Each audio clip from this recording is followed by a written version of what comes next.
نومبر کی طویل رات تھی۔ آسمان پر بادلوں کی اوٹ سے جھانکتی چاندنی مدھم تھی اور ہوا اتنی سرد کہ سانس لیتے ہی سینہ جمی برف کی طرح لگتا۔ سنسان شاہراہ پر ایک لڑکی تیزی سے بھاگ رہی تھی۔ اس کے قدم بکھری ہوئی پتوں پر پڑے تو سوکھی ٹہنیاں ٹوٹنے کی آواز دور تک گونجتی۔ کالی شرٹ اور لمبی سیاہ اسکرٹ پہنے وہ بار بار مڑ کر پیچھے دیکھتی، جیسے موت اس کے تعاقب میں ہو۔ اس کے چہرے پر ایک ہی رنگ تھا، خوف۔ ایسا خوف جو آنکھوں میں موت کی جھلک دیکھ کر پیدا ہوتا ہے۔ چند لمحوں بعد وہ جنگل کی طرف مڑ گئی۔ گھوپ اندھیرے میں ایک بڑے درخت کے پیچھے چھپ کر ہانپنے لگی۔ ابھی اس نے خود کو سنبھالا ہی تھا کہ کمر پر ٹھنڈی دھات کا لمس چبھ گیا۔ اس سے پہلے کہ وہ پلٹ کر دیکھتی، کانوں کے قریب کسی نے سخت اور کٹیلی آواز میں کہا، غدار کو لگتا ہے میجر راحل رضا کو دھوکہ دے کر بچ نکلے گی۔ یہ تیری سب سے بڑی بھول تھی۔ میجر راحل نے کبھی دشمن کو معاف نہیں کیا، نہ کرے گا۔ رینا کے قدم جیسے زمین میں دھنس گئے۔ اس نے گھبرا کر کہا، آہل، خدا کے لیے مجھے ایک موقع دے دو۔ میں وعدہ کرتی ہوں اب کوئی غلطی نہیں کروں گی، بس ایک بار معاف کر دو۔ لیکن سامنے کھڑا شخص پتھر کی دیوار کی طرح بے حس تھا۔ اس نے سرد لہجے میں کہا، معاف کرنا؟ تم نے نہ صرف ملک کے راز بیچے بلکہ میرے اعتماد کا بھی خون کیا۔ محبت اور مظلومیت کے نام پر کھیل کھیلا، شادی کو مذاق بنایا اور میرے بچے کو دشمنوں کے حوالے کرنے کی سازش کی۔ ایسی غداری کی صرف ایک سزا ہے، موت۔ رینا نے روتے ہوئے ہاتھ جوڑ دیے۔ اس کے آنسو مسلسل بہہ رہے تھے۔ ہمارے بچے کے لیے پلیز، وہ ابھی صرف 10 دن کا ہے، وہ ماں کے بغیر کیسے جیے گا؟ آہل کے چہرے پر لمحے بھر کو سختی اور نرمی کے درمیان جنگ ہوئی، لیکن اگلے ہی پل اس نے کہا، ایک فوجی کا بیٹا کبھی غدار کی گود کا محتاج نہیں ہوتا۔ پھر اس نے رینا کی آنکھوں میں آخری بار دیکھا اور ٹریگر دبایا۔ جنگل میں گولیوں کی گونج کئی بار سنائی دی اور رینا زمین پر گرتے ہی خاموش ہو گئی۔ میجر راحل رضا، جس کی عمر 29 سال تھی، مڑ کر درختوں کے درمیان سے گزرنے لگا۔ اس کے چہرے پر کوئی تاثر نہ تھا، جیسے ابھی قتل نہیں بلکہ فرض ادا کیا ہو۔ وہ بغیر ایک نگاہ ڈالے سوکھے پتوں کو رونتا ہوا اپنی کار کی طرف بڑھ گیا۔ دروازہ کھولتے ہی پرسکون لہجے میں کہا، کیپٹن سعد، گاڑی گھر لے چلو۔ کیپٹن سعد نے حکم ملتے ہی گاڑی آگے بڑھائی اور سڑک پر اندھیروں کو چیرتی ہوئی کار تیزی سے روانہ ہو گئی۔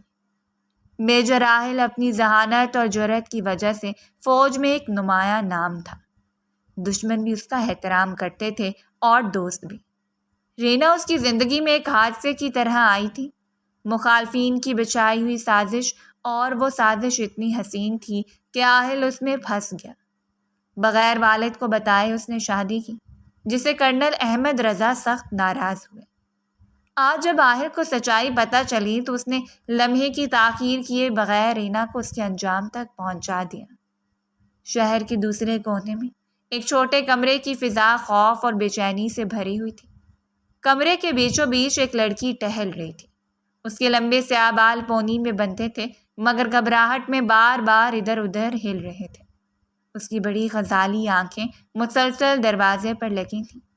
چلتے چلتے وہ چارپائی پر بیٹھ گئی اور انگوٹھے کے ناخن کو دانتوں سے چبانے لگی۔ یہ اس کی گھبراہٹ کا پرانا عادی عمل تھا۔ تبھی دروازے کے باہر سے بھاری آواز گونجی، حور، میں جا رہا ہوں، 1 گھنٹے میں واپس آؤں گا، خبردار اگر کوئی حرکت کی تو جان سے مار ڈالوں گا۔ لڑکی نے خوفزدہ لہجے میں جواب دیا، جی چاچا۔ قدموں کی چاپ دور ہوتی گئی تو اس نے تیزی سے دروازے کے سوراخ سے باہر جھانکا۔ یقین کر لینے کے بعد کہ وہ جا چکا ہے، اس نے جلدی سے ایک بیگ میں کپڑے، زیور اور کچھ پیسے ڈال لیے۔ یہ لڑکی حوریہ عثمان تھی، ایک ایسی لڑکی جس کا باپ زندہ تھا تو دنیا کی سب سے خوش نصیب سمجھی جاتی تھی، لیکن حادثے میں باپ کے مرنے کے بعد اس کی زندگی جہنم بن گئی۔ اس کی ماں کو اس کے سوتیلے بھائی نے زبردستی شادی پر مجبور کر دیا تاکہ گھر پر قبضہ کر سکے۔ وہ آدمی جوا اور نشے کا عادی تھا۔ 4 دن پہلے حوریہ کا سب سے بھیانک خواب حقیقت بننے لگا۔ اس کا سوتیلا چاچا اسے جوئے میں ہار چکا تھا اور اب زبردستی نکاح کے لیے تیار کر رہا تھا۔ ماں کے مرنے سے وہ رکاوٹ بھی ختم ہو گئی تھی۔ کل رات اس نے اعلان کیا کہ کل ہی نکاح ہوگا۔ اسی خوف نے حوریہ کو بھاگنے پر مجبور کر دیا۔ اس نے بیگ اٹھایا، بڑی سی سیاہ چادر اوڑھی اور گھر سے باہر نکل آئی۔ سڑک پر پہنچتے ہی ایک رکشہ روک کر جلدی سے بیٹھ گئی۔ ابھی رکشہ چلا ہی تھا کہ سامنے سے آتے اپنے چاچا کو دیکھ کر اس کا دل رک سا گیا۔ وہ موٹر سائیکل پر اس کی طرف بڑھ رہا تھا اور حوریہ جانتی تھی کہ اگر وہ پکڑی گئی تو اس کی زندگی ختم ہو جائے گی۔ گاڑی کی ہیڈ لائٹس اندھیروں کو کاٹ رہی تھی۔ میجر راحیل رضا خاموشی سے سیٹ سے ٹیک لگائے بیٹھا تھا اور کیپٹن سعد اس کی طرف دیکھ کر کچھ کہنے کے لیے ہمت جٹا رہا تھا۔ بلا کر اس نے لب کھولے۔ سر، میرا خیال ہے آپ کو خود کرنل صاحب کے پاس جانا چاہیے۔ بچہ آپ کا خون ہے، بہتر یہی ہے کہ آپ اپنے ہاتھوں سے ان کے حوالے کریں۔ آہل نے آنکھیں کھولی، لمحہ بھر سوچا اور پھر سپاٹ لہجے میں کہا، سعد تم جانتے ہو مجھے آج ہی مشن کے لیے نکلنا ہے۔ میرے پاس وقت نہیں ہے، اور پھر اگر میں گیا تو بابا مجھے اور اس بچے کو واپس گھر نہیں آنے دیں گے۔ وہ پہلے ہی مجھ سے سخت ناراض ہیں۔ کیپٹن سعد نے ہلکی مسکراہٹ کے ساتھ کہا، لیکن سر، شاید یہ ان کے دل کو نرم کرنے کا موقع بھی بن سکتا ہے۔ بچہ بہت چھوٹا ہے، اسے ماں کی ضرورت ہے۔ اگر کرنل صاحب نے آپ کے لیے دل بند کر لیا ہے تو شاید اس کے لیے کھول دیں۔ آہل کی نظروں میں درد کی ایک لہر ابھری، مگر اس نے فوراً اسے چھپا لیا۔ ماں، وہ تلخی سے ہنسا، جس عورت کو یہ شرف ملا اس نے ہی اسے بیچنے کی سازش کی۔ اگر میں وقت پر نہ پہنچتا تو میرا بیٹا دشمن کے ہاتھوں میں ہوتا۔ سعد، تم ہی بتاؤ، ایسی عورت کے بعد میں کس پر بھروسہ کر سکتا ہوں؟ عورت کے دل میں اتنی جگہ کہاں کہ وہ کسی اور کے بچے کو اپنا لے، اس کے لیے دنیا سے لڑے؟ نہیں سعد، میں دوبارہ یہ غلطی نہیں کروں گا۔ سعد نے دھیرے سے کہا، سر، سب عورتیں ایک جیسی نہیں ہوتی، شاید کبھی خدا آپ کو اچھی ہمسفر دے دے۔ آہل نے سر نفی میں ہلایا، یہ صرف کتابوں کی باتیں ہیں، حقیقت میں ایسا کچھ نہیں ہوتا۔ چند لمحے خاموشی کے بعد سعد نے پھر سوال کیا، اگر کرنل صاحب نے بچے کو رکھنے سے انکار کر دیا تو؟ آہل نے پورا اعتماد لہجے میں کہا، وہ ایسا نہیں کریں گے، یہ ان کے بیٹے کی اولاد ہے، ان کی ناراضگی مجھ سے ہے، اس بچے سے نہیں۔ تم بس یہ خط انہیں دے دینا اور رینا کا ذکر مت کرنا۔ یہ کہہ کر آہل نے بچے کے ماتھے کو بوسہ دیا، کچھ لمحوں تک اسے سینے سے لگائے رکھا، پھر آنکھیں بند کر کے آہستہ سے سعد کی طرف بڑھا دیا۔ سعد نے احتیاط سے بچے کو لیا اور خط جیب میں رکھ لیا۔ اسی رات حوریہ بھاگتے بھاگتے رکشے میں بیٹھ چکی تھی۔ اس کا دل ایسے دھڑک رہا تھا جیسے سینہ پھٹ جائے گا۔ بار بار رکشے کے پردے سے جھانک کر پیچھے دیکھتی، جہاں موٹر سائیکل پر اس کا سوتیلا چاچا تیزی سے اس کے پیچھے آ رہا تھا۔ بھائی، ذرا جلدی چلاؤ پلیز، حوریہ نے لرزتی آواز میں کہا۔ رکشے والا بولا، بی بی جی، کہاں جانا ہے؟ یہ سوال سن کر حوریہ کے ہاتھ پاؤں پھول گئے۔ وہ تو سوچ ہی نہیں پائی تھی کہ کہاں جانا ہے، بس بھاگنا مقصد تھا۔ لمحہ بھر بعد اس نے کہا، کسی رہائشی علاقے میں لے جاؤ جہاں لوگ ہوں۔ رکشہ ایک تنگ گلی میں جا کر رکا۔ حوریہ نے جلدی سے کرایہ دیا اور اتر کر قدم تیز کر دی۔ دل میں خوف بڑھ رہا تھا۔ پیچھے موٹر سائیکل کی آواز سنائی دی تو اس نے قریب کے ایک بڑے گھر کا کھلا گیٹ دیکھ کر جلدی سے اندر داخل ہو گئی۔ باہر لگی نیم پلیٹ پر لکھا تھا، کرنل احمد رضا۔ وہ گیٹ کے سائے میں کھڑی سانس بحال کری تھی کہ سامنے سے فوجی وردی میں ایک نوجوان نمودار ہوا۔ ہاتھ میں کمبل لپٹا ایک نومولود بچہ تھا۔ اس نے حوریہ کو دیکھ کر کہا، السلام علیکم، کیا کرنل صاحب گھر پر ہیں؟ میں کیپٹن سعد ہوں۔ حوریہ گھبرا گئی، الفاظ گلے میں اٹک گئے۔ آخر اس نے آہستہ سے سر ہلا کر نفی میں جواب دیا۔ کیپٹن نے بے چینی سے کہا، سمر ہوگا، اسے بلا دیں۔ نہیں، ابھی گھر میں کوئی نہیں ہے، صرف میں ہوں، بہتر ہوگا آپ شام میں آئیں، حوریہ نے جلدی سے کہہ دیا۔ وہ نہیں چاہتی تھی کہ کوئی باہر نکلے اور وہ پہچان لی جائے۔ سعد نے گھڑی دیکھی، پھر کہا، میرے پاس وقت نہیں ہے، یہ میجر راحل کا بیٹا ہے، آپ کرنل صاحب کو دے دیجیے گا، اور یہ خط بھی۔ حوریہ نے حیرت سے پوچھا، اس کی ماں؟ سعد نے مختصر جواب دیا، وہ زندہ نہیں ہے۔ یہ کہہ کر اس نے بچہ اور خط حوریہ کے ہاتھ میں تھمائے اور جلدی سے باہر نکل گیا۔ گاڑی کا انجن سٹارٹ ہوا اور وہ نظروں سے اوجھل ہو گیا۔ حوریہ چند لمحوں تک ہکا بکا کھڑی رہی، پھر خط کھولا، اندر لکھا تھا، پیارے بابا جان، میں جانتا ہوں آپ مجھ سے سخت ناراض ہیں۔ مجھے شادی کے بارے میں بتانا چاہیے تھا، لیکن میں نے غلطی کی۔ اب مجھے 3 سال کے لیے مشن پر جانا ہے۔ یہ بچہ آپ کے پاس رہے گا۔ اس کی ماں کے بارے میں واپسی پر سب کچھ بتاؤں گا۔ دعاؤں میں یاد رکھیے، آپ کا بیٹا میجر آہل رضا۔ حوریہ نے خط بند کیا تو دل میں غصے کی لہر اٹھی۔ کتنا خود غرض انسان ہے، 3 سال کے لیے جا رہا ہے اور اتنے ننھے بچے کو یوں چھوڑ گیا، باپ کہلانے کے لائق بھی نہیں۔ اس نے بچے کو سینے سے لگایا، تھپکنے لگی۔ ننھا سا وجود اس کی ممتا کو چھو گیا تھا۔ اسی وقت گھر کے اندر سے خوش شکل لڑکا نکلا، بیگ کندھے پر لٹکائے۔ حوریہ کو دیکھ کر مسکرا کر بولا، اوہ بھابھی آپ آئیے نا، بابا اندر ہے۔ سوری، بھائی نے بتایا تھا کہ کیپٹن سعد آئیں گے، مگر میں بھول گیا۔ بائی دی وے، میں سائم ہوں، آپ کا دیور۔ حوریہ اس کے لفظ بھابھی پر چونک گئی۔ وہ کچھ کہہ نہ سکی، بس کمزور سی مسکراہٹ دی۔ اندر صوفے پر ایک بارو مگر باوقار شخص بیٹھے تھے۔ وہ کرنل احمد رضا تھے۔ سیم نے خوشی سے کہا، بابا یہ بھابھی ہیں۔ کرنل صاحب نے چونک کر حوریہ کی طرف دیکھا۔ حوریہ نے جھجکتے ہوئے سلام کیا اور خط ان کے حوالے کیا۔ انہوں نے خط پڑھنا شروع کیا۔ اسی دوران سیم نے کہا، بھابھی کیا میں بچے کو گود میں لے لوں؟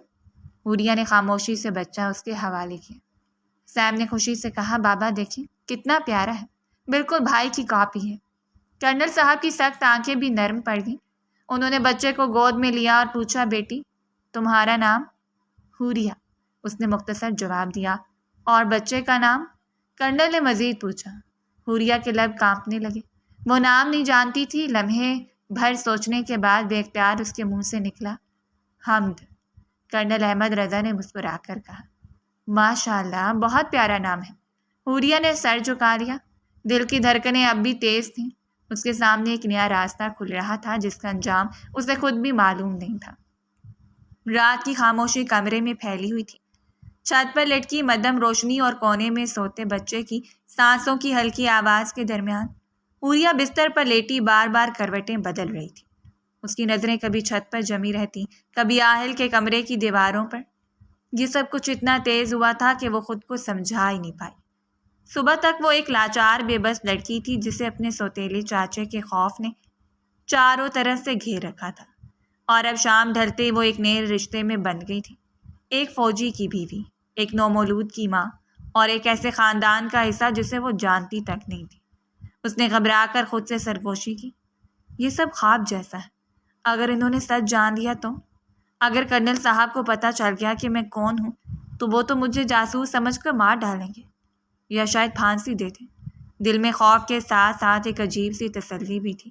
وہ جانتی تھی کہ باہر دنیا میں اس کے لیے اب کوئی پناہ نہیں تھی۔ کم سے کم یہاں اس گھر میں اس کی عزت محفوظ تھی۔ اسی لمحے ننھے ہم کے رونے کی آواز نے اس کی سوچوں کو توڑ دیا۔ وہ فوراً اٹھی، بچے کو اٹھا کر دودھ پلانے لگی۔ پھر جب فیڈر دھونے کے لیے اٹھی تو سامنے دیوار پر ٹنگی آہل کی تصویر نے اسے روک لیا۔ فوجی وردی میں کھڑا وہ شخص، سخت مگر پرعزم آنکھیں، جیسے دنیا کو فتح کرنے کا خواب دیکھ رہی ہو۔ تصویر کے سامنے رکتے ہوئے حوریہ نے مدھم لہجے میں کہا، تمہیں خبر بھی نہیں کہ تمہارے گھر میں ایک اجنبی تمہارے نام پر جی رہی ہے۔ کیا تم معاف کر پاؤ گے مجھے، یا میرا انجام بھی وہی ہوگا جو اس بچے کی ماں کا ہوا؟ اس نے نظریں چرا دیں اور جلدی سے فیڈر دھونے میں مصروف ہو گئی۔ اگلی صبح حوریہ کی آنکھ معمول سے دیر سے کھلی۔ رات بھر جاگنے اور بچے کو سنبھالنے کی وجہ سے سر بھاری تھا۔ وہ حمد کو کمبل میں لپیٹ کر اطراف میں کشن رکھ کر نیچے آئی، کچن میں جا کر چائے بنائی اور ہال میں بیٹھ گئی۔ اسی وقت کرنل احمد رضا ہاتھ میں اخبار لیے کمرے میں داخل ہوئے۔ حوریہ نے ادب سے سلام کیا۔ وہ مختصر مسکرائے اور جواب دیا۔ حوریہ نے جھجکتے ہوئے کہا، آپ چائے لیں گے؟ کرنل صاحب نے ہلکی نرمی سے کہا، نہیں بیٹا، میں پی چکا ہوں۔ بات آگے بڑھانے کے لیے حوریہ نے پوچھا، آپ نے ناشتہ کر لیا؟ ہاں، میں روز 8 بجے کر لیتا ہوں۔ ان کا لہجہ سخت نہیں تھا مگر حوریہ شرمندہ ہو گئی۔ جلدی سے بولی، کل رات حمد بار بار اٹھ رہا تھا، نیند پوری نہیں ہوئی، لیکن میں کل سے وقت پر اٹھنے کی کوشش کروں گی۔ کرنل صاحب نے اخبار پلٹتے ہوئے کہا، کوئی بات نہیں بیٹی، چھوٹے بچے ایسے ہی کرتے ہیں، تم آرام کیا کرو۔ لیکن حوریہ کے کان اخبار کی خبر پر اٹک گئے۔ اس نے لرزتے دل کے ساتھ اس صفحے کو دیکھا۔ خبر پڑھ کر وہ ساکت رہ گئی۔ جوئے کے اڈے پر جھگڑے میں 2 افراد ہلاک ہوئے تھے اور مرنے والوں میں اس کا سوتیلا چاچا بھی تھا۔ خبر کے ساتھ چھوٹی سی تصویر نے سچائی پر مہر لگا دی تھی۔ حوریہ نے گہرا سانس لیا۔ یا اللہ، میں آزاد ہو گئی۔ آنکھوں میں نمی کے ساتھ مسکراہٹ بھی آ گئی۔ دل میں پہلی بار سکون کی لہر دوڑ گئی۔ لیکن اگلے ہی لمحے دل نے کہا، اب تو میں یہاں سے جا سکتی ہوں۔ اس سے پہلے کہ میجر راحل واپس آ کر مجھے غدار سمجھے، مجھے سب بتا دینا چاہیے۔ وہ کرنل صاحب سے بات کرنے والی تھی کہ ان کا فون بج اٹھا۔ وہ کمرے سے باہر چلے گئے۔ حوریہ نے موقع پا کر اخبار دوبارہ پڑھا اور اپنی آزادی کا یقین پختہ کیا۔ زیادہ دیر نہ گزری تھی کہ کرنل احمد رضا واپس آئے۔ ان کے چہرے پر ایک معمولی مسکراہٹ تھی۔ بیٹی، تم تیار ہو جاؤ، میری بہن اپنی فیملی کے ساتھ آ رہی ہیں، وہ تم سے اور بچے سے ملنا چاہتی ہیں۔ حوریہ نے گھبرا کر کہا، بابا جی، مجھے آپ سے ضروری بات کرنی ہے۔ لیکن اسی وقت حمد زور زور سے رونے لگا۔ کرنل صاحب نے نرمی سے کہا، پہلے اسے سنبھالو، باقی باتیں بعد میں کر لیں گے۔ حوریہ بچے کی طرف لپکی۔ اس ننھے وجود کو دیکھتی اس کا دل پگھل گیا۔ وہ جانتی تھی یہ بچہ بے قصور ہے، جسے اس کے باپ نے فرض کے نام پر چھوڑ دیا۔ حوریہ نے دھیرے سے بچے کو گود میں لیا اور مدھم مسکراہٹ کے ساتھ بولی، چلو بیٹا، تمہیں تیار کرتے ہیں، پھر شاید مجھے جانا ہوگا، لیکن یقین کرو میں ہمیشہ تمہیں یاد رکھوں گی۔ اس نے پیار سے بچے کے رخسار چھوئے، پھر اپنی مسکراہٹ اور آنکھوں کی نرمی کو چھپاتے ہوئے کمرے کی طرف بڑھ گئے۔ حوریہ نے ننھے حمد کو فیڈر پلایا، صاف کپڑے پہنائے اور بستر پر آرام سے لٹا دیا۔ خود بھی تیار ہو کر کمرے میں بیٹھی تھی، لیکن دل اندر ہی اندر عجیب سی بے چینی سے بھرا ہوا تھا۔ آج گھر میں مہمان آنے والے تھے اور سب چاہتے تھے کہ وہ بطور مسز راحل ان سے ملیں۔ نہیں، یہ سب نہیں ہونا چاہیے۔ میں ان سب لوگوں کے سامنے یہ جھوٹا روپ نہیں رکھ سکتی۔ مجھے یہاں سے نکل جانا ہوگا، ابھی اور اسی وقت۔ لیکن جاؤں تو کیسے؟ باہر نکلوں گی تو سب دیکھ لیں گے۔ وہ اپنے دل سے بحث کر رہی تھی کہ اتنے میں دروازے پر ہلکی سی دستک ہوئی۔ سیم اندر آیا اور مسکراتے ہوئے بولا، بھابھی اگر آپ تیار ہیں تو نیچے آ جائیں، مہمان آ گئے ہیں۔ حوریہ نے ہچکچاتے ہوئے پوچھا، سیم کیا ضروری ہے میرا ان سب سے ملنا؟ مطلب اگر میں نہ جاؤں تو؟ مجھے سب بہت عجیب لگ رہا ہے۔ سیم نے دوستانہ لہجے میں کہا، بھابھی میں سمجھ سکتا ہوں آپ کی کیفیت، لیکن سوچیں جن حالات میں یہ رشتہ ہوا سب کے لیے قابل قبول نہیں تھا۔ بابا بھی بھیا سے اسی وجہ سے ناراض ہوئے تھے۔ اب اگر آپ سب کے سامنے آئیں گی تو یہ پیغام جائے گا کہ آپ نہ صرف بھیا کی پسند ہیں بلکہ ہم سب کی بھی۔ بھیا کا فیصلہ ہم نے دل سے قبول کیا ہے۔ حوریہ نے مدھم آواز میں کہا، لیکن یہ سب بہت جلدی ہے۔ لوگ کیا سوچیں گے؟ کیا ہمیں بھیا کے واپس آنے کا انتظار نہیں کرنا چاہیے تھا؟ سیم نے سنجیدگی سے جواب دیا، بھابھی، بھیا کو واپس آنے میں 3 سال ہے، اتنا انتظار ممکن ہے، اور آپ کو گھبرانے کی ضرورت نہیں۔ سب اپنے ہی لوگ ہیں، آپ بس حمد اور اپنے آپ کا خیال رکھیں، باقی ہم سب ہیں آپ کے ساتھ۔ سیم کی یقین دلانے پر بھی حوریہ کے دل کا بوجھ کم نہ ہوا، لیکن اس نے حمد کو گود میں اٹھایا اور نیچے آ گئی۔ حال میں رشتہ دار اور محلے کی خواتین بیٹھی تھیں۔ ماحول میں خوشبو، گہما گہمی اور تجسس سب کچھ گھلا ہوا تھا۔ حوریہ کو دیکھ کر سب کی نظریں اس پر جم گئیں۔ وہ پہلی بار اس طرح سب کے سامنے آئی تھی۔ سیم نے نرمی سے اس کا ہاتھ تھاما اور ایک رشتہ دار سے ملواتا گیا۔ کچھ دیر بعد آئل کی کزنس آگے بڑھیں اور شوخی سے بولی، بھابھی پلیز بتائیں نا، آپ اور آئل بھائی کی لو سٹوری کیسی ہے؟ کس نے پہلے پرپوز کیا تھا؟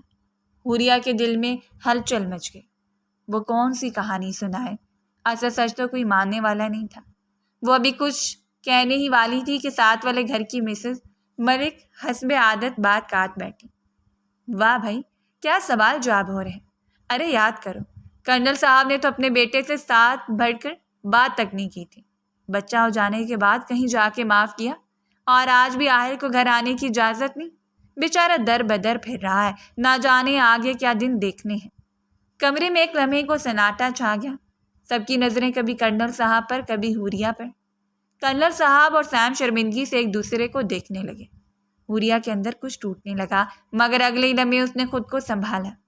مسز ملک کی طرف دیکھا اور پرسکون لہجے میں بولی، آپ بالکل ٹھیک کہہ رہی ہیں کہ ہم سے غلطی ہوئی، لیکن بابا کا غصہ ہماری تربیت کا حصہ تھا۔ جیسے ہر ماں باپ اپنی اولاد کی بھلائی کے لیے ناراض ہوتے ہیں، اور بابا نے ہمیں سمجھانے کے بعد سینے سے لگا لیا۔ رہی بات آہل کی، تو وہ گھر سے دور اس لیے ہیں کہ ہم سب گھر میں سکون سے رہ سکیں۔ وہ ملک کے دشمنوں سے لڑ رہے ہیں تاکہ ہم اپنے پیاروں کے پاس محفوظ رہیں۔ یقین مانیں وہ اکیلے نہیں ہیں، ان کے ساتھ ان کے بابا کی دعائیں ہیں، ہم سب کی دعائیں ہیں، اور انشاءاللہ وہ بہت جلد فتح مند واپس آئیں گے۔ کمرے میں ایک دم فخر اور اطمینان کی لہر دوڑ گئی۔ مسز ملک خاموش ہو گئی۔ کرنل احمد رضا آگے بڑھے، حوریہ کے سر پر ہاتھ رکھا اور کہا، شاباش بیٹی، آج تم نے میرا سر فخر سے بلند کر دیا۔ تم نے ثابت کیا کہ میرے بیٹے کی پسند واقعی اعلیٰ ہے۔ انہوں نے جیب سے گھر کی چابیاں نکالی اور حوریہ کو دیتے ہوئے کہا، یہ لو، آج سے یہ گھر تمہارے سپرد ہے۔ اس کا ہر فیصلہ، ہر ذمہ داری تمہاری۔ مجھے یقین ہے کہ تم اس اعتماد کو ٹھیس نہیں پہنچاؤ گی اور حمد کو ایک اچھا انسان بنا کر دکھاؤ گی۔ حوریہ کی آنکھیں نم ہو گئیں۔ وہ دھیرے سے بولی، شکریہ بابا، مجھے عزت اور مان دینے کے لیے۔ میں کوشش کروں گی کہ کبھی آپ کو مایوس نہ کروں۔ وقت کے ساتھ حوریہ نے یہ وعدہ سچ کر دکھایا۔ اس نے اس گھر کو اپنا گھر سمجھ کر سنبھالا، حمد کو ممتا سے سینے سے لگایا، اور یوں اس کے رشتے جو کاغذ پر نہیں تھے دلوں کی گہرائی میں مضبوطی سے جڑ گئے۔ 3 سال بعد۔ سیم اٹھو۔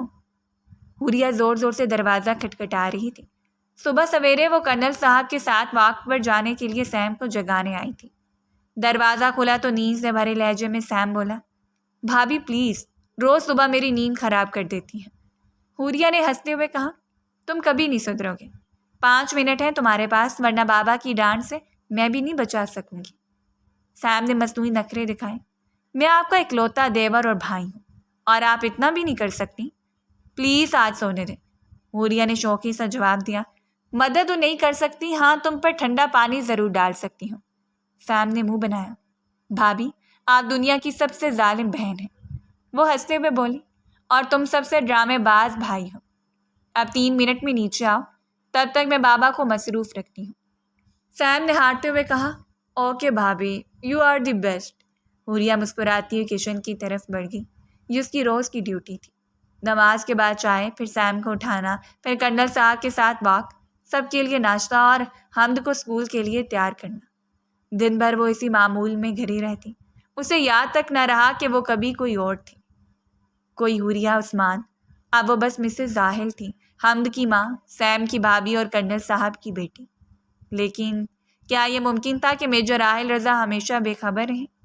وہ آہل جو دھوکے کو کبھی برداشت نہ کرتا، جس کی زندگی کا سب سے بڑا دھوکہ دراصل وہی تھی، حوریہ۔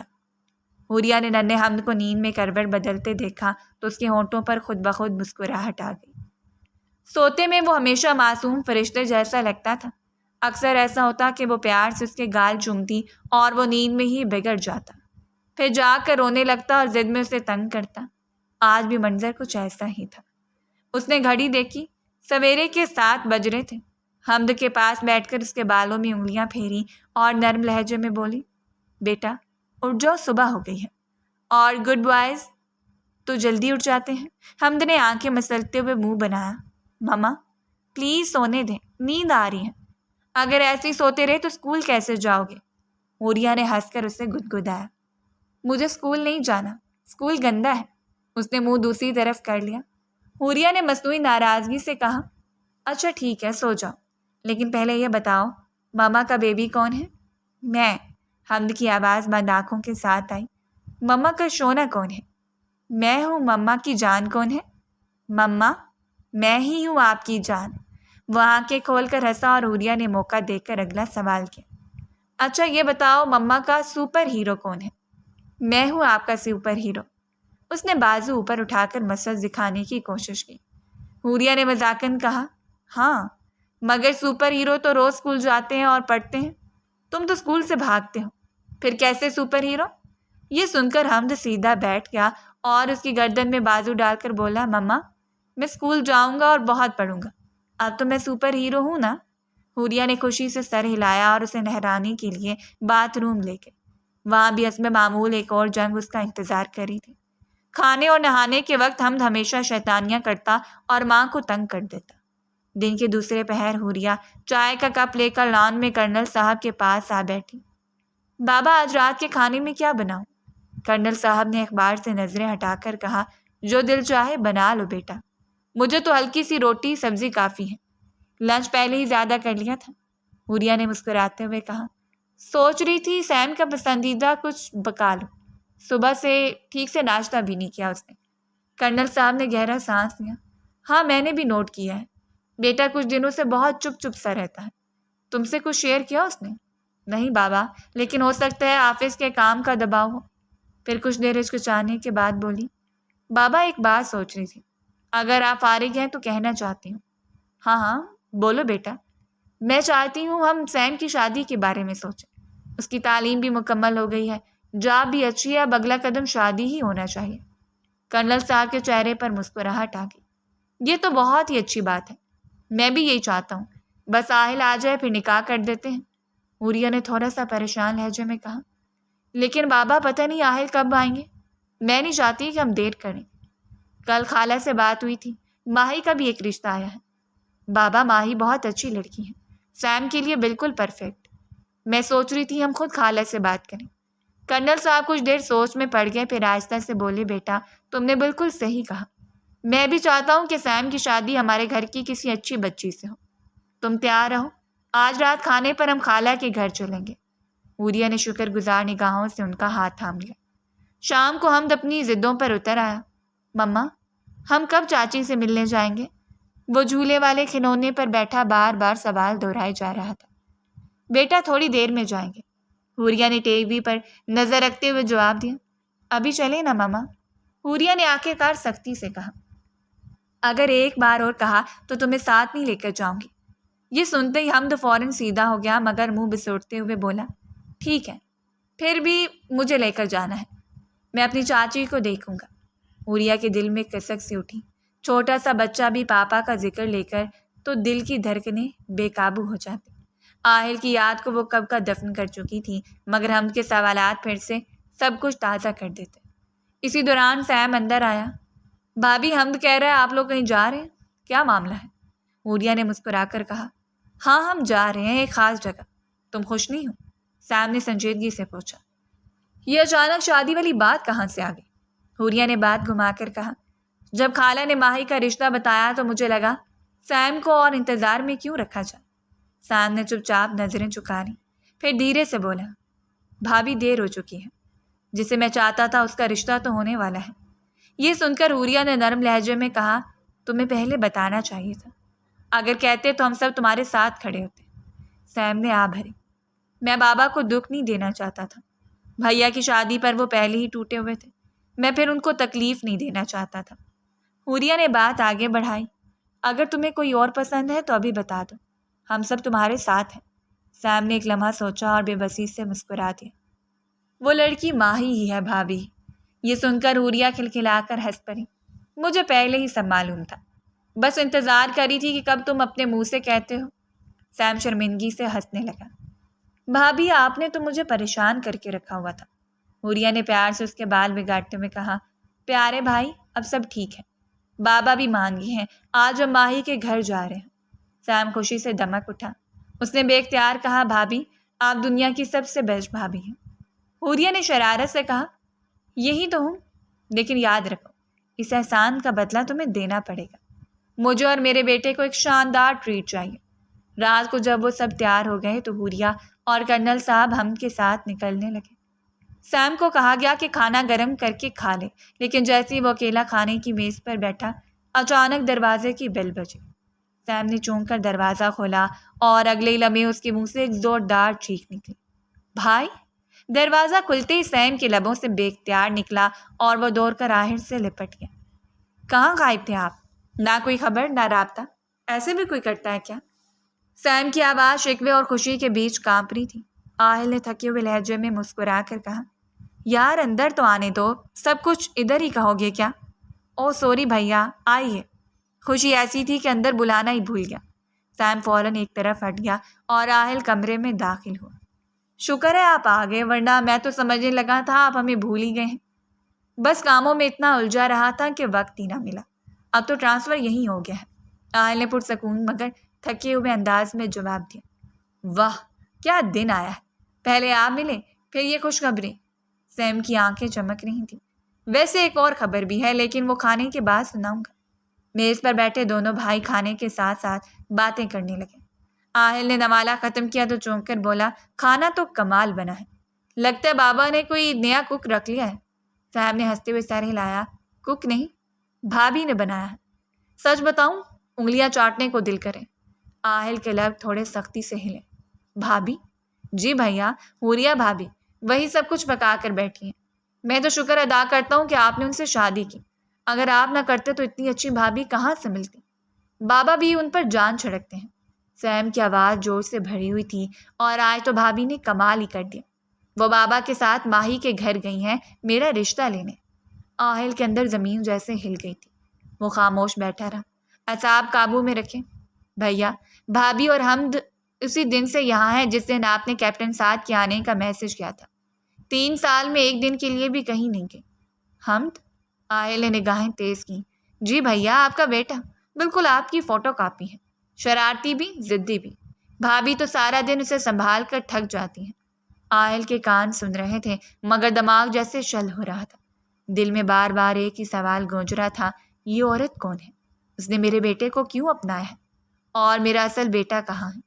سیم، اس دن کیپٹن سعد سے تم یا بابا کی ملاقات ہوئی تھی؟ آہل نے احتیاط سے پوچھا۔ نہیں بھیا، جب میں گیا تو گیٹ پر صرف بھابھی تھی حمد کے ساتھ۔ کیپٹن تو جلدی میں تھے، شاید اسی لیے ہم سے ملے بغیر چلے گئے۔ آہل نے بس ہلکی سے سر ہلائی اور کہا، میں تھک گیا ہوں سیم، ذرا آرام کر لو۔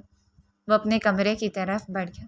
اندر جا کر اس نے کمرے کی تلاشی لی، الماری کھولی، درازیں دیکھی اور ہر طرف حوریہ کے سامان کے نشان تھے۔ غصہ اس کی رگوں میں خون کی طرح دوڑ رہا تھا۔ آخر کار ایک دراز سے حوریہ کے کاغذات مل گئے، شناختی کارڈ، تعلیمی سندیں، سب کچھ۔ آہل نے فوراً ایک تصویر لے کر اپنے ماتحت کا نمبر ملایا۔ کاشف، یہ پکچر ابھی تمہیں سینڈ کر رہا ہوں۔ آدھے گھنٹے کے اندر اس لڑکی کی ساری معلومات چاہیے، محلے والوں سے، ریکارڈ سے، جہاں سے بھی مل سکے۔ فون رکھتے ہی وہ کمرے میں قدم ناپنے لگا۔ نظریں ہر طرف دوڑی تھی کہ شاید کوئی خفیہ کیمرہ یا ڈیوائس نظر آ جائے، مگر کمرہ صاف تھا۔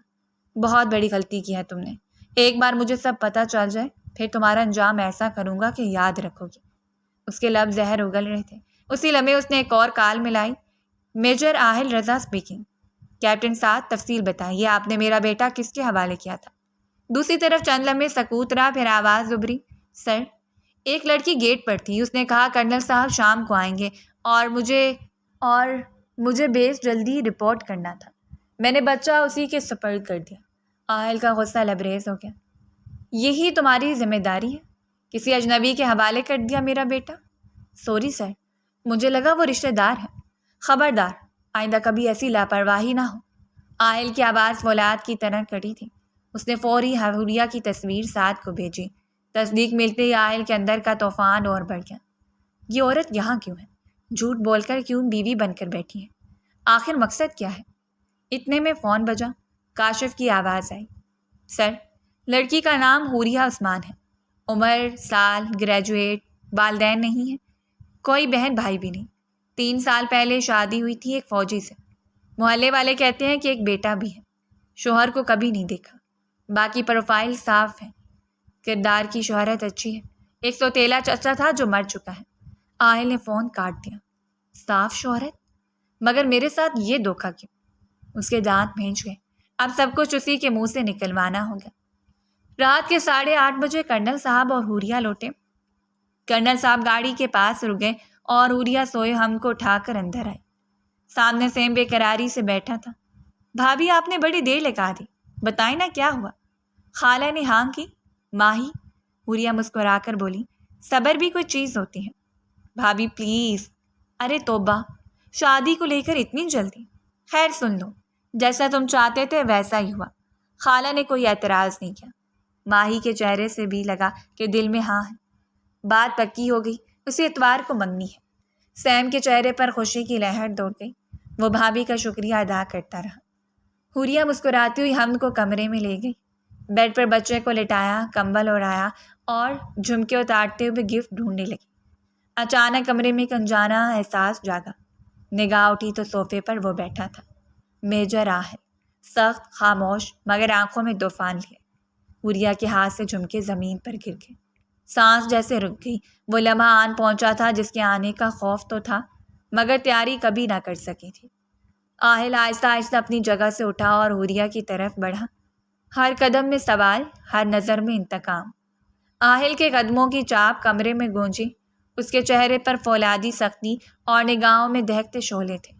وہ حوریہ کے قریب آیا ہی تھا کہ اچانک دروازہ کھلا اور کرنل صاحب اندر آ گئے۔ انہوں نے دونوں کو ایک دوسرے کے اتنے قریب دیکھ کر لمحے بھر کو توقف کیا، پھر ذرا خجالت کے ساتھ بولے، سوری ٹو ڈسٹرب، مگر ابھی سیم سے تمہارے آنے کی خبر ملی تو رک نہ سکا، سوچا صبح کا انتظار کیوں کروں۔ آہل نے فوراً اپنے اور حوریہ کے بیچ فاصلہ ڈالا اور لبوں پر زبردستی کی مسکراہٹ سجا کر آگے بڑھا۔ بابا آپ سے ملنے ہی والا تھا، آپ کو دیکھ کر سکون ملا۔ کرنل صاحب نے اسے گلے سے لگایا، پھر جدا ہوتی شفقت سے پوچھا، ہاں بھائی سب ٹھیک چل رہا ہے نا؟ جی بابا بالکل، آپ کیسے ہیں؟ ایک دم فٹ۔ جب اتنی پیاری بیٹی جیسی بہو ہو تو بیماری کی گنجائش ہی نہیں رہتی، کرنل صاحب نے خوش دلی سے کہا۔ یہ الفاظ آہل کے کانوں میں تیز دھار خنجر کی طرح چبھ گئے۔ باپ کی باتوں سے اس کا غصہ اور بڑھ گیا، جبکہ حوریہ زمین میں جیسے دھنس گئی۔ کرنل صاحب نے مزید بات نہ بڑھائی، بس آرام کا مشورہ دے کر باہر نکل گئے۔ دروازہ بند ہوتے ہی آہل پلٹ کر حوریہ کی طرف آیا۔ اس کے تیور اور زیادہ سنگین ہو چکے تھے۔ اس نے حوریہ کا بازو اپنی گرفت میں لے کر کہا، اب سیدھی بات کرو، کون ہو تم؟ یہاں کیوں آئی ہو؟ اور کس نے تمہیں میرے گھر میں بھیجا؟ حوریہ نے کانپتی ہوئی آواز میں کہا کہ کسی کے کہنے پر نہیں آئی، بس حالات نے مجبور کر دیا تھا۔ میری طرف دیکھو، آہل کی آواز گرجی۔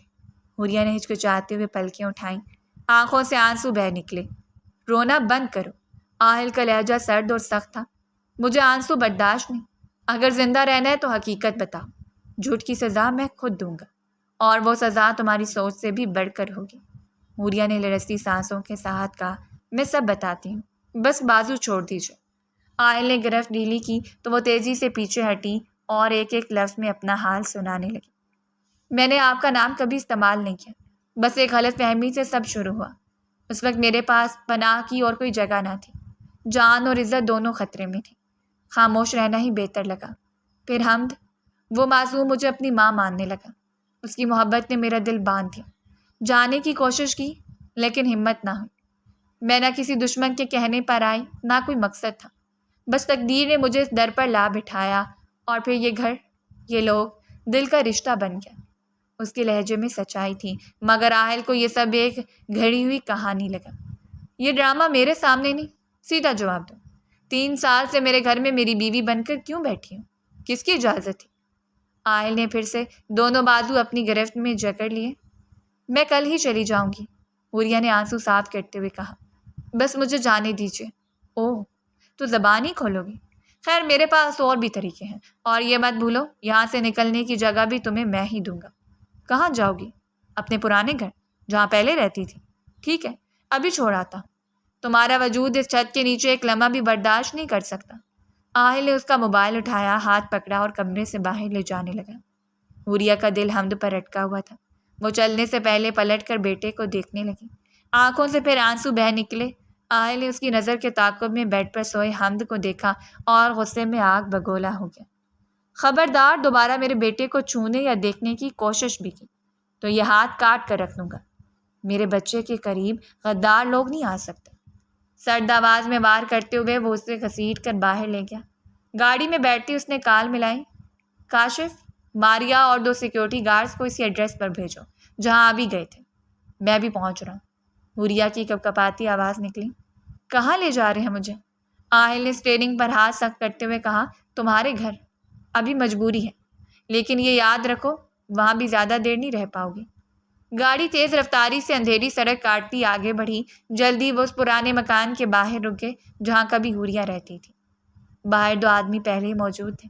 آہل نے اتر کر انہیں حکم دیا، 24 گھنٹے نگرانی رکھو، مگر کسی کو خبر نہ ہو۔ ذرا سی بھی مشکوک حرکت دکھے فوراً اطلاع دینا۔ پھر وہ حوریہ کو ساتھ لیے اندر داخل ہوا جہاں ایک درمیانی عمر کی عورت بیٹھی تھی۔ مسز ماریا، یہ رہی تمہاری ذمہ داری، اپنے طریقے سے اسے حقیقت نکالو، پتہ کرو کس نے اسے میرے گھر میں بھیجا، کیا معلومات لے چکی ہے۔ نرمی کی ضرورت نہیں، اگر پھر بھی کچھ نہ نکلا تو پھر میں خود اس سے حساب لوں گا۔ یہ کہہ کر وہ حوریہ کا ہاتھ چھوڑنے لگا، مگر حوریہ نے دونوں ہاتھوں سے اس کا بازو پکڑ لیا۔ آنکھوں میں بے بسی تیر رہی تھی۔ آپ مجھے یوں مجرموں کی طرح قید نہیں کر سکتے۔ میرا قصور بس اتنا ہے کہ حمد سے محبت کی اور آپ کے گھر والوں کو اپنا مانا۔ اس پر اتنی بڑی سزا؟ آہل نے اس کے ہاتھ جھٹک دیے۔ سزا ابھی کہاں ملی ہے، وہ تو تب ملے گی جب جرم اقرار کرو گی۔ یاد رکھو، میجر آہل رضا کے دائرے میں آنے کی قیمت بہت بھاری ہے۔ وہ تیز قدموں سے باہر نکلا۔ دروازہ اس کے پیچھے بھاری آواز کے ساتھ بند ہوا اور حوریہ پہلی بار سچ میں خود کو قید محسوس کرنے لگی۔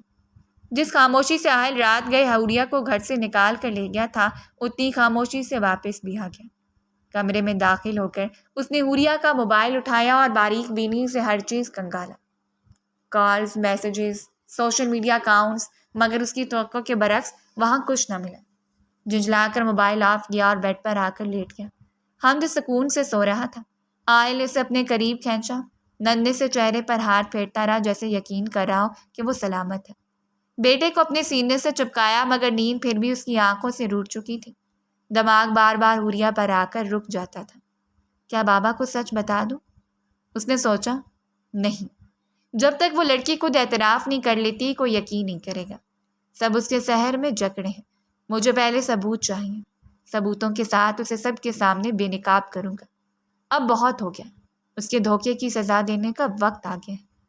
رات دیر گئی، کہیں جا کر آنکھ لگی، مگر فجر پر وقت پر بیدار ہوا، وضو کیا، نماز ادا کی اور پھر جاگنگ کے لیے نکل گیا۔ پورا 1 گھنٹے بعد واپس لوٹا تو گھر میں غیر معمولی خاموشی تھی۔ کرنل صاحب کی سحر خیزی اسے اچھی طرح معلوم تھی، مگر آج سب گہری نیند میں تھے۔ اسے نہیں معلوم تھا کہ پچھلے 3 سالوں میں یہ ذمہ داری حوریہ کے سر پر تھی، اور آج وہ نہ تھی تو سب خواب غفلت میں ڈوبے ہوئے تھے۔ آہل نے نہا دھو کر خوشبوؤں میں بسا خود کو آئینے میں دیکھا اور پھر بیڈ پر آ بیٹھا۔ حمد کو جگانے کی کوشش کی۔ اٹھو بیٹا، اس نے نرم لہجے میں گال تھپتھپایا۔ ننھے لبوں سے نیم خوابیدہ آواز نکلی، مما سونا ہے۔ آہل کے دل میں چھڑی سی لگی، مگر پھر بھی اسے اٹھا لیا۔ آنکھیں کھولتے ہی حمد خوشی سے چیخا، پپا پپا آپ آ گئے۔ اس نے آہل کے چہرے کو چھوا، بوسے دیے اور پھر اونچی آواز میں پکارا، مما دیکھو پپا آ گئے۔ کمرے میں حوریہ کو نہ پا کر وہ بدحواس سا بھاگا اور پورے گھر میں مما مما کرتا ڈھونڈنے لگا۔ آہل جو بیٹے کی مسکراہٹ دیکھ کر پل بھر کو مطمئن ہوا تھا، اب اس کی ضد و پکار سے الجھ گیا۔ کچھ ہی دیر میں حمد ہال کے صوفے پر کھڑا اونچی آواز میں رونے لگا۔ شور سن کر کرنل صاحب اور سیم کمرے سے نکل آئے۔ سب کی نظریں آہل پر جا ٹکی۔ آہل نے سوچ سمجھ کر کہا، وہ کسی عزیز کے ہاں ایمرجنسی میں گئی ہے، 1-2 دن میں آ جائے گی۔ کرنل صاحب نے حیرت سے پوچھا، ایسے کیسے؟ یہاں اس کے کوئی رشتہ دار ہی نہیں، یہ اچانک کہاں سے نکل ہے؟ آہل نے سکون سے جھوٹ بولا، بابا وہ مجھ سے پوچھ کر گئی تھی، آپ سو رہے تھے تو میں نے جگانا مناسب نہ سمجھا۔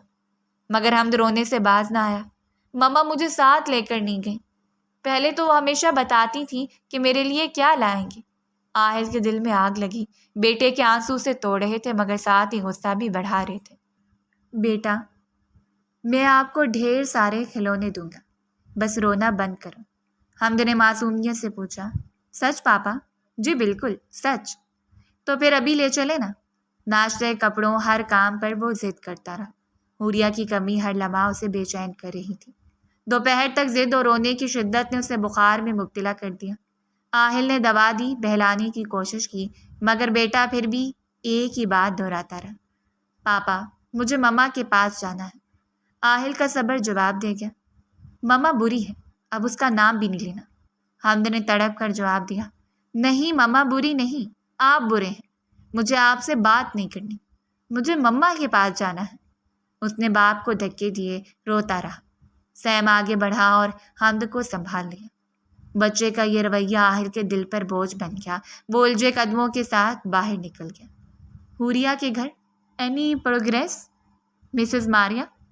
آہل سیدھا وہاں پہنچا جہاں حوریہ کو رکھا گیا تھا۔ ماریا نے ہچکچاتے ہوئے کہا، سر میں نے ہر طریقہ آزمایا، مگر وہ وہی کہتی ہے جو پہلے بھی آپ کو بتا چکی ہے۔ آئی ایم شیور وہ سچ کہہ رہی ہے۔